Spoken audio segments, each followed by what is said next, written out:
So, comrade, before I round up this press briefing, there is something I quickly wish to touch and to quickly talk about. You know, over the weekend, some of your colleagues, I think few of you are here, you reached out to me regarding some of the issues that OBJ raised about the last minimum wage. So I felt that this is the first press briefing that we are giving since that time, and it's auspicious on us to quickly touch on it. First, comrades, what we've observed particularly is that people will be in government. You know, when they are now out of government, they will now become self-righteous. When they are now out of government, they will now become saints. When they are out of government, they will now start pontificating. We've seen state governors, that they were governors in a particular state for 8 years. After being governors for 8 years, when they will now leave the office, such office, you will not see them granting press interview in channels, in AIT, in Arise, and advising the state governors on what they did not do. I listened to a particular state governor that was telling his people that, what this state should do should be much more. They should focus on agriculture, that they should identify 2 or 3 crops, that were 2 or 3 cash crops that they should grow so that they will start exporting and making money. I looked at the person. I said, but you were governor in this state for 8 years. How come you did not implement those lofty ideas? It's just as if I leave this position tomorrow. I hand over as Senate President next year. So when I leave, by 2026, I will not say no. Pengasan President, what you should have done is that you should have first go and fight Sterling. The question is, when I was there, what did I do? So that is clearly what we saw. You know, former President Obasanjo is an elder statesman. He's someone that naturally, he's our grandfather. We should not join issues with him. So I will try to give a response without necessarily dragging him to the mud, because he's an elder statesman, someone that has ruled this country combined for about 11 years. So we should respect him. If not the fact that he was a past president, he's almost 90 years old. He's almost, it's called nonagenarian, right? So we should accord him all the respect. So because of that, I will measure in some of the things that I'm going to say. So first, former President Obasanjo talked about the fact that the last minimum wage should have been a living wage, that it is not a living wage that we negotiated. We looked at the person, Obasanjo is telling us about a living wage. But President Obasanjo was the president in Nigeria between 1999 and the year 2007. Let's even leave the first one. Within this period, what was the Nigeria minimum wage? Did we have a living wage within this period? The answer clearly is a no. In 1999, the minimum wage was 3,500 naira. In 2000, the minimum wage became 5,500 naira. For 7 years, there was no review of the minimum wage. For 7 years, there was no review of the minimum wage.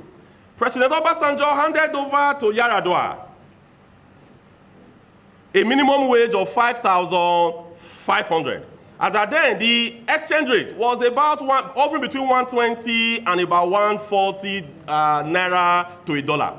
So by the time you convert it, you are going to see that it is just somewhere just above $40. So that was the minimum wage President Obasanjo handed over to President Yar'Adua. And for 7 years, there was no review.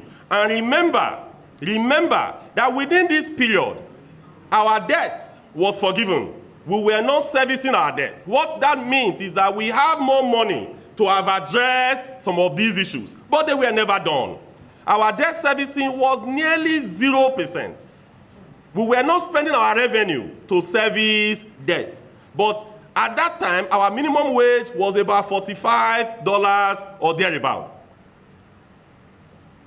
And it wasn't reviewed for 7 years. So when you fast track that to today, comrades, yes, we went and we started demanding for a living wage. But because over the years, living wage has never been implemented in Nigeria, over the years. But we started from living wage. But when the argument came, we now have to narrow down to inflation. When we narrow down to inflation, then if you now look at it, in a particular press conference, I have said that look at when the last minimum wage of 30,000 naira, right?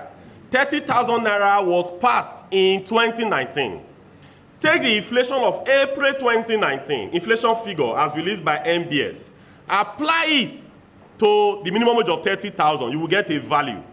That value, you will look at the inflation, you know, in the last 5 years, you will keep applying it until you get to April 2024. You are going to get somewhere around 74,000 naira. When you apply the inflation cumulatively every year, that is what you are going to get to. So that was the argument that government brought forth. But also remember, that negotiation that we were doing it in an era where the 90% of Nigerian revenue was being used to service debt.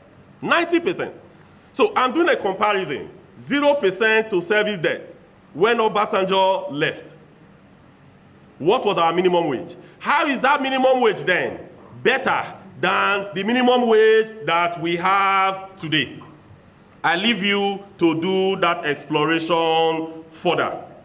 So, comrades, there was also an allegation that he said, you know, again, in Nigeria, people could spew allegations here and there. But all we are asking is that put out the evidence. It's not them say, no. Put out the evidence and call our names. Because when we address press, we call our names. We have shown you names of all Nigerians or all the Indians that are there. We brought it forth. So it should come out and show us clearly what happened, all the allegations he had made. There should be clearly evidence to back it up. So I felt that this is one thing that we should talk about before we end this press conference. So, comrades, for us in Pengassan, we will continuously do everything possible to push and to press home issues that are affecting Nigerians, to clearly press and push issues that are affecting, you know, the oil and gas industry. So I wish to appreciate you all for coming to this press conference. We appreciate you and we say solidarity forever.